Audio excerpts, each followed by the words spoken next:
सुख और दुख सिर्फ आपका एक निर्णय है। आप किस बात को किस तरीके से देखते हो, इस पर निर्भर करता है कि आप सुखी रहोगे या दुखी। चलिए मैं आपको एक कहानी के माध्यम से बताने की कोशिश करता हूँ। एक बार एक गांव में एक महात्मा आकर रुकते हैं। जब गांव के लोगों को पता चलता है तो सब लोग एक एक करके महात्मा के पास अपनी समस्या लेकर जाते हैं और खुश होकर आश्रम से बाहर निकलते हैं। ये सब उस आश्रम के बाहर बैठा एक लाचार गरीब व्यक्ति देख रहा था। इस तरीके से रोज आश्रम में आने वाले लोगों की भीड़ बढ़ती गई। वो गरीब आदमी देख रहा था कि सब लोग आते हुए दुखी लगते हैं और वापसी पर सब लोग खुश होकर जाते हैं। इस तरीके से 3-4 दिन निकल गए। एक दिन वो गरीब आदमी हिम्मत करता है और आश्रम के अंदर महात्मा के पास चला जाता है। महात्मा से बोलता है, प्रभु मैं पिछले 3-4 दिन से देख रहा हूँ कि लोग आपके पास रोते हुए आते हैं और जाते वक्त बहुत खुश होते हैं।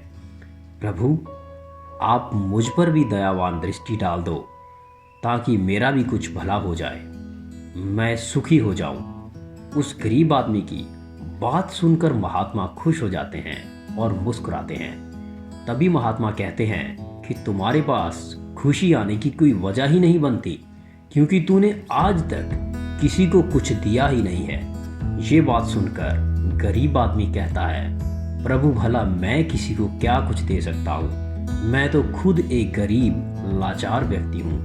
मैं अपना गुजारा भीख मांग कर करता हूँ, तो मैं किसी को क्या कुछ दे सकता हूँ।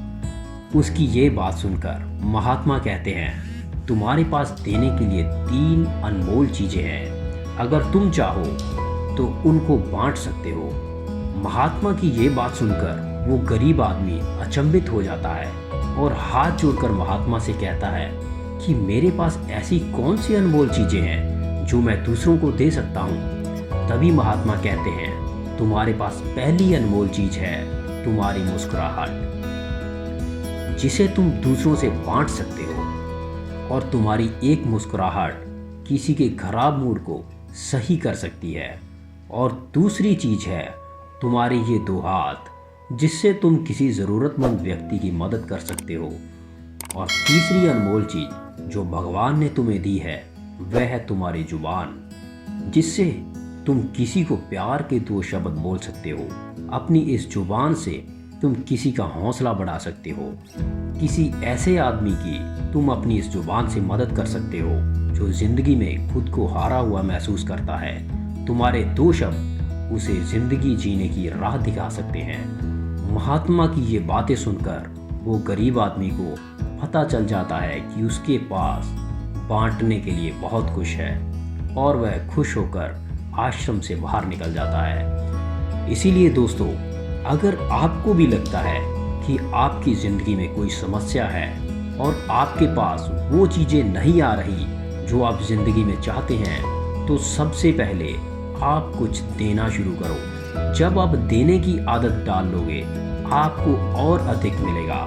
इसीलिए कहते हैं कि बांटने से बढ़ता है। इसलिए हर धर्म में कहा जाता है कि आप अपनी आमदनी का कुछ हिस्सा जरूर निकालें और ज़रूरतमंद लोगों में आपको उस पैसे को बांटना चाहिए, क्योंकि आप जितना बांटते हो उतना अधिक आपको मिलेगा। ये सृष्टि का नियम है। आप किसी को समय दोगे तो आपको समय वापस आएगा। आप किसी को पैसा दोगे तो आपको पैसा वापस आएगा। आप किसी को मुस्कुराहट दे रहे हो तो आपको मुस्कुराहट वापस मिलेगी। सो दोस्तों, ये कहानी हमें यही बताती है कि अगर आप ज़िंदगी में ज़्यादा पाना चाहते हो तो आपको लोगों के साथ बांटना चाहिए। आपको जो ज़िंदगी में चाहिए वो चीज़ें आपको देनी चाहिए। इसलिए अगर आप अपनी ज़िंदगी में ज़्यादा चाहते हैं तो आपको बांटने की आदत डालनी चाहिए।